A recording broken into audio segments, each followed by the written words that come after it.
Hesabu ni nyepesi, ni kama unakunywa maji. Ndivyo ambavyo Steve alikuwa anafanya, kama anakunywa maji. Steven, kuna hesabu kama hii hapa, ni nyepesi. Amepata Steve. Njoo waonyeshe wenzio ulivyofanya.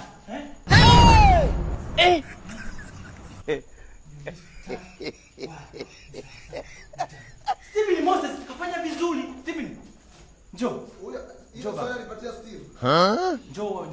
Njoo onyeshe watu kwamba wewe ni noma zaidi ya kila mtu hapa.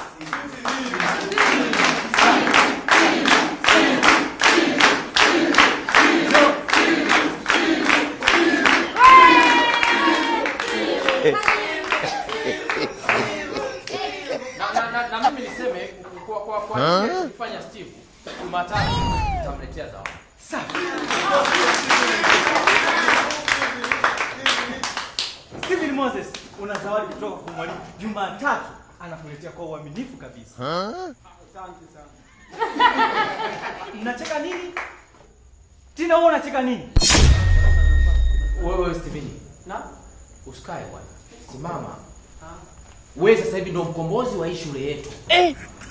Na ingekuwa vizuri zaidi hebu njoo mbele uwaonyeshe wenzio njia gani ulitumia kuipata ile jibu. Steve. Tunajua furaha ulikuwa nayo. Ila njoo hapa mbele uwaonyeshe wenzio njia ulitumia mpaka ukapata ile jibu. Na darasa zima sasa hivi mjifunze vitu kutoka kwa Steve. Kwa sababu mtu tusiyemtegemea ndo amekuja kuwa mkombozi katika shule. Ndio mtu ambaye amekuja kuongoza katika mtihani.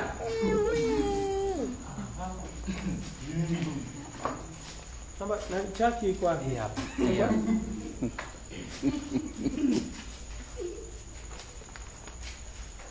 Umdashika daftari. Alafu itokee tena swali kama hili, mtu mwingine haje akose. Kama nasikia kama nabo naona leo kama nimerogwa, yani naona eti kupata matokeo mapema. Mnacheka nini? Hebu tupate nafasi ya juu tayari mshaanza kunifanyia ushirikina. Mwalimu, naomba kesho nifanye. Unasemaje? Fesali alimuuzia majibu Steve, akampatia hela. Wewe ulikuwepo? Mimi nilishuhudia. Steven. Hivi nani wewe? Nani I say? Nilikuwa najiuliza Steve ametoa wapi hizi akili niko naye ndani hapa. Wakati swali mwenyewe nimeliacha. Hili linalozungumzwa kule ni la kweli ama sio la kweli? Ndio mwalimu mwenyewe nimemuona. Wewe. Ni la kweli au sio la kweli? Hii darasa kuna nani nipenda hata huyo? Hili lilozungumzwa hapa ni la kweli sio la kweli? Kwanza ujue. Hili darasa hapa naishi kwa neema ya Mungu tu. Hakuna anyenipenda hata huyu. Laiti kama nisingekuwa nafunga na kuomba.